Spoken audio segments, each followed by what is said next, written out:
All right, hello there. Um, this this is a recording. I can't take a video right now because I've lost the camera, which is a real letdown. But I can still put out the festival. I'm not going to spoil that for you, but I figure I need to get these last three Twilight Zone episodes out of the way, and I've also got a Spooktober special planned. So if the audio in this is a little testy, then it's because I don't have a camera and I'm recording this from a very low quality microphone.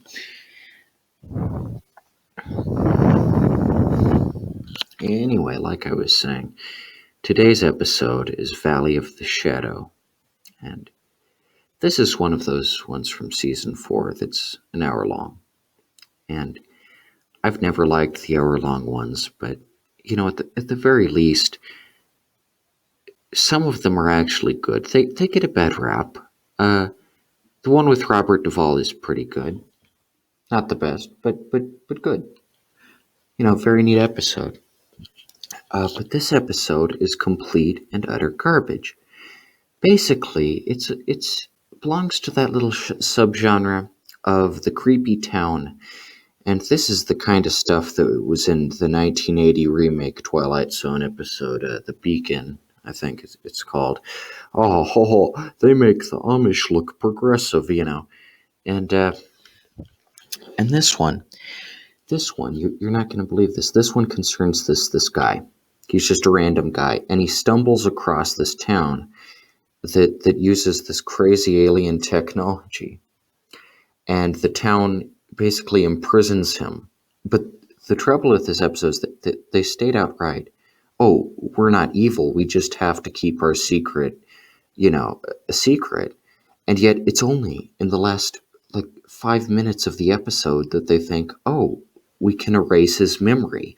I mean, they have this magical alien technology that can do literally anything, and they don't think until the last 5 minutes of the episode that they can erase his memory and send him on his merry way. I mean, that's just stupid. And the ending is played up because during his time trapped in the town, he falls in love with this traitorous biatch, and we're meant to feel sorry at the end when he breaks up with her and doesn't remember that he fell in love with her. But it's like he only fell in love with her because he's lonely and afraid, and they've trapped him and put him in this prison. I mean, the ending isn't sad. It's not sad. It's presented like it's sad, but it's not sad. Also, think about this. A magic alien technology lands in your small little town. What do you do? Do you just leave a road open to your town, open to anyone that connects to a major highway, and just hope that nobody goes in that road because you think, "Oh, we're a small town, no one will ever find." Or do you put like a log or something in the middle of the road as like an obstacle to block the road from the outside world? That's a much better idea because, I mean, think about it.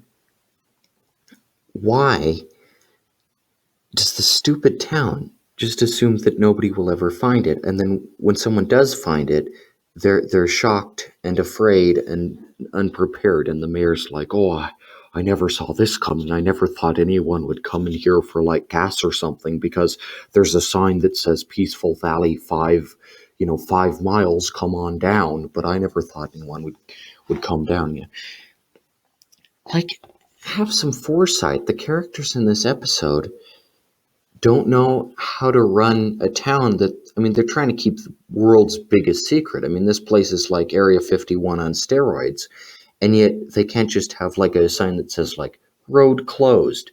And then, see, his dog vanishes thanks to the magical alien technology. So they're like, "Oh, well, we need to keep him here. We can't let him go, even though, we offered him the explanation. Oh, your dog just got lost." And he accepts that explanation. He doesn't know there's magical alien technology in there, and he's about to just leave and leave them alone, leave them to their own devices.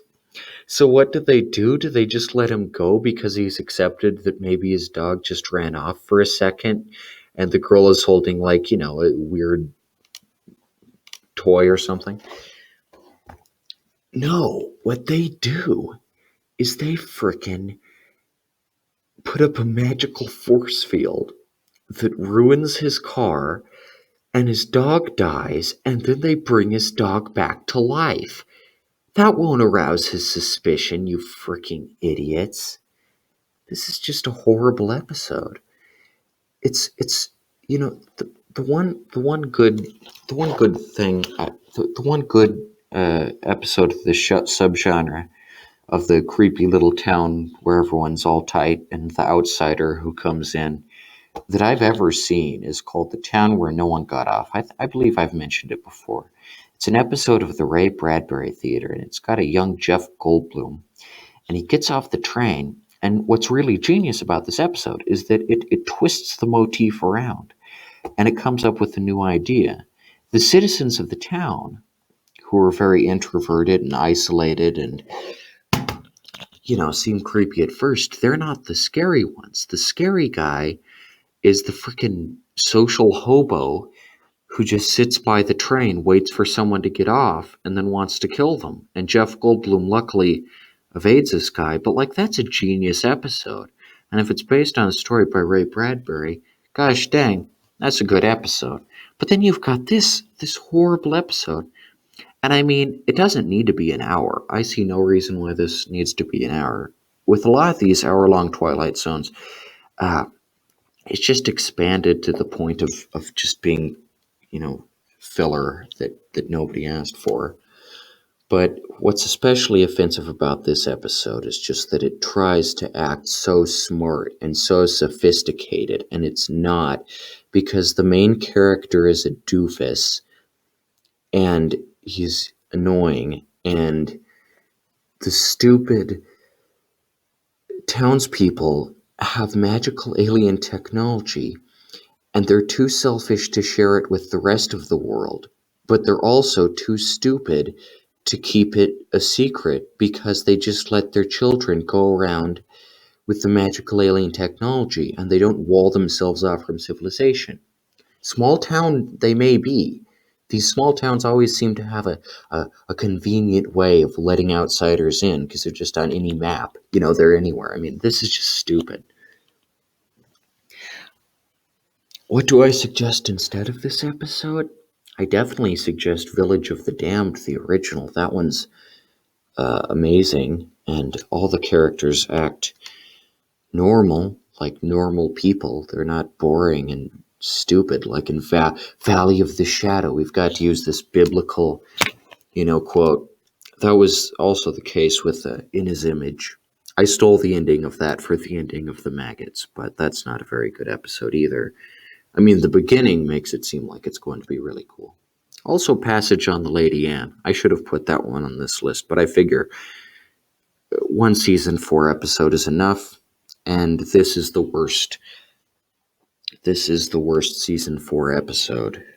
Rest assured, there is no season 4 episode worse than this one.